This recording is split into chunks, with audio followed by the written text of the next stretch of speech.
5.18 관련돼서 일반인들의 명단 공개는 되지 않고 있지만 지금 정치인이죠. 정치인들에 대해서는 조회가 이루어졌어요. 그래서 지금 스카이데일리에서 이거를 5.18 유공자 정치인 339명의 그 공적 봤거든요. 유공자면은 공적이 있어야 되지 않습니까? 그래서 이게 왜 유공자가 됐는지에 대한 공적 조서 같은 걸 이거를 확인을 했어요. 확인을 했더니 91%가 내역이 없네? 91%가 내역이 없어요. 그러면 왜 됐는지 공적이 있어야 되고 피해 사실이 있어야 되잖아요. 그런데 이 정치인 339명 중에 91%가 어떤 공적도 없고 어떤 피해 사실도 기록이 없는 거야. 문서화된 기록이 없는 거예요. 헐.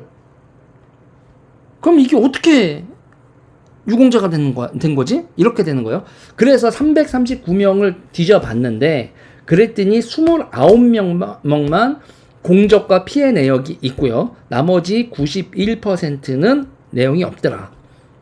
자, 이제 여기서 보면 이제 군사법원에 회부됐던 뭐든 이렇게 기록이 남아있는 사람이 29명밖에 없다. 그래서 이제 이게 어떻게 된 거냐고 봤더니 민주화 명예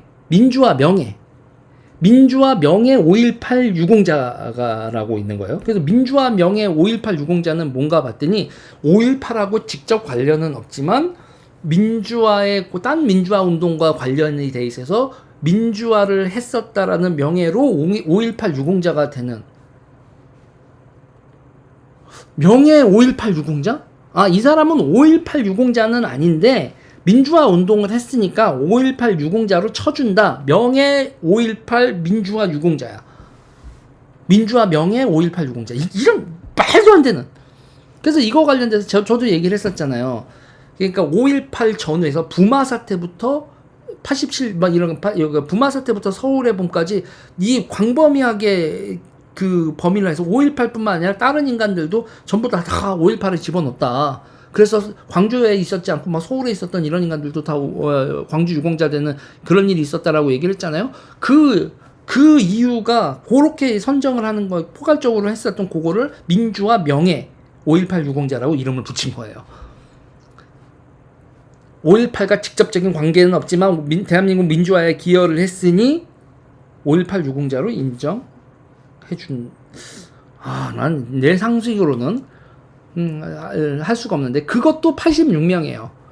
그러니까 그러니까 339명 중에서 29명은 피해 사실과 공적 기록이 있어. 29명은. 그러면 나머지 310명이잖아요. 310명 중에서 86명은 민주화 명예 5.18 유공자고요. 그러면 나머지 224명이잖아. 224명은 소속 경력만 있고 아무런 뭘 했는지 왜 유공자인지에 대한 얘기가 전혀 없어요. 자, 그럼 어떻게 이들은 224명은 유공자가 됐을까? 제가 맨날 얘기하는 게 있잖아요. 친구가 얘기하길 저 사람은 민주화 운동 했어요 라고 친구가 얘기를 해주면 그렇나 보구나, 오케이, 인정. 이런 걸 뭐라고 하죠? 인후보증 방식이라고 하죠. 인후보증. 인보증. 자, 이제 인보증 우리가 그렇게 얘기하잖아요. 빚 같은 거 이제 그렇게 인후보증. 얘 민주화 운동 유공자 맞아라고 인후보증을 해서 유공자가 된다는 거죠. 몇 명이나? 224명이나. 그렇게 됐을 것으로 추정. 그렇게 됐을 것으로 추정이다.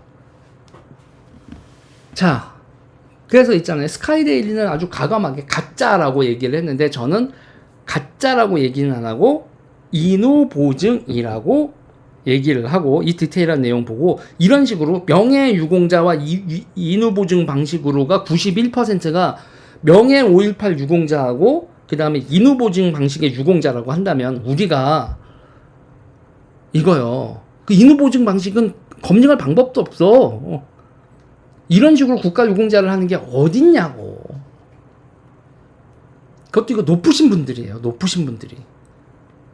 뭐 총리까지 하고 막 이랬던, 뭐 이해찬 당신 얘기하는 거야. 이런 사람들이 이런 식으로 되는 게 여러분 말이 되는 걸까요? 이게 상식적인 걸까요? 자, 한번 생각해 봅시다.